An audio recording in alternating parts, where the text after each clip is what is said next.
Your That's favorite. for sure. I don't. I like very, very few of the pieces that I make. I'm doing well if I got 3 a year. Yeah.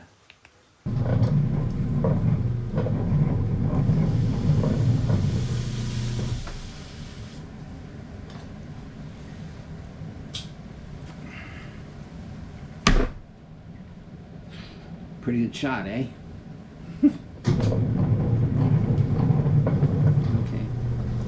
Okay, so what I'm going to do is I'm going to just do basic throwing. I'm going to do basically a cylinder. You got plates, you got bowls, you got bottles, and you got cylinders. Those are the 4 basic shapes that you need when you're working with, that you can use when you're working on the potter's wheel. And the tools that you need for throwing are a sponge, a cutting wire, a rib. I have a couple here. I have a plastic one and a metal one. And, I'm not getting too technical, am I? A pointed stick. I need a pointed stick for throwing. And I love tools like this that are so simple and so direct. You need those 5 tools, though. 5 tools and 10 fingers. Well, I got 9.5 fingers now. I don't have all 10. Okay. 3rd time's the charm. I've been threatening to do this, haven't I? So the steps are centering, coning,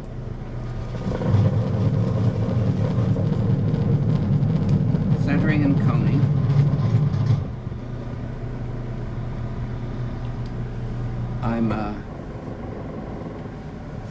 I don't have the strength that I used to have.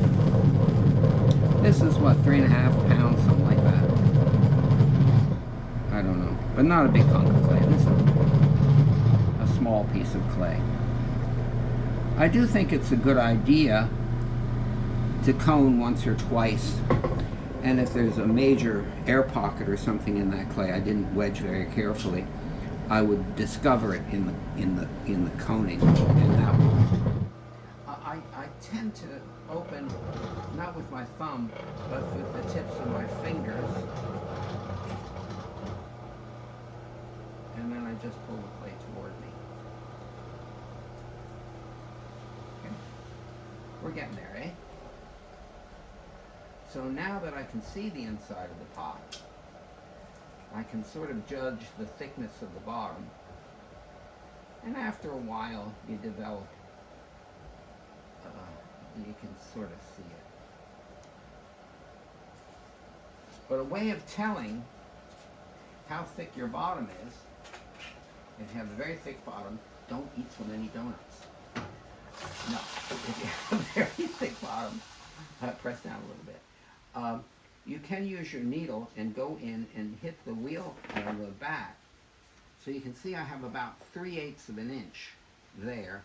I think if I'm being very cheap, and I am cheap, I could get rid of 1/8 of an inch of that, and then I'll have, when the wire goes through, I'll have a 1/4 of an inch.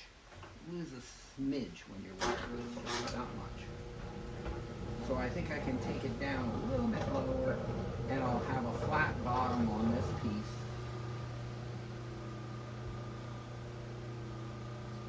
And that should be pretty darn close.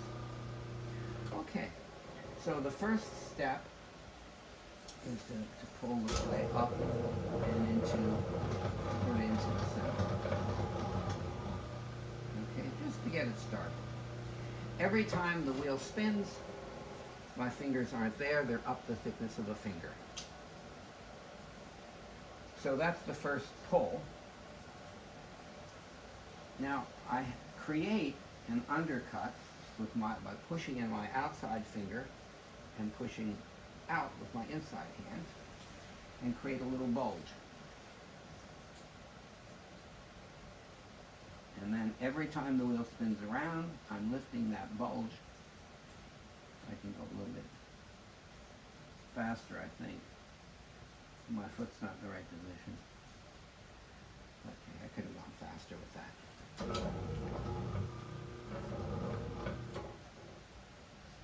Okay, one more. Maybe 2 more. We'll see. So again, I'll create the undercut. Only take 3 pulls, but sometimes I take more. I don't know what the magic 3 is. If you need more, take more. And I'm looking to get a relatively even. Oh, I know what I was going to show you.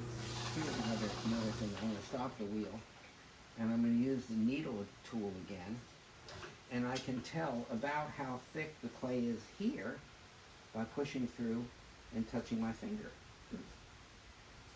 There it is, about 3/8 of an inch right there.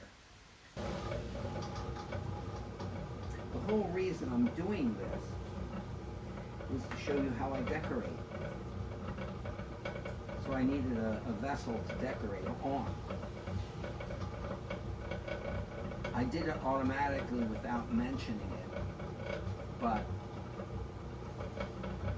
as soon as I can, I push my thumb over the top, and my thumb is in contact, or is in this position with my elbow up, and this is my 2 hands are working together as soon as I can. So at this point, I can start adjusting the shape a bit, and this is where the rib comes in handy. I kind of like this little plastic one, but for years I used only the little metal one.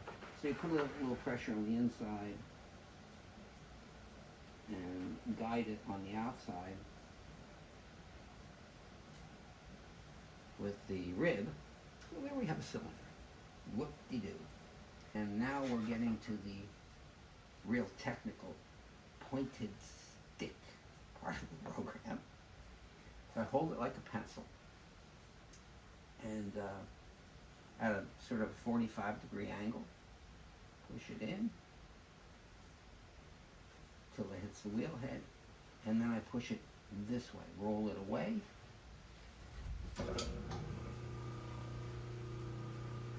spin it, and pull away that extra bit of clay too. So while the pot's being thrown, I got rid of that much trimming. So this piece we're ready to decorate, okay? And what I tend to do is I'm going to change the lip a little bit. I'm going to flatten this a little bit, and I'm going to put in a little line right there.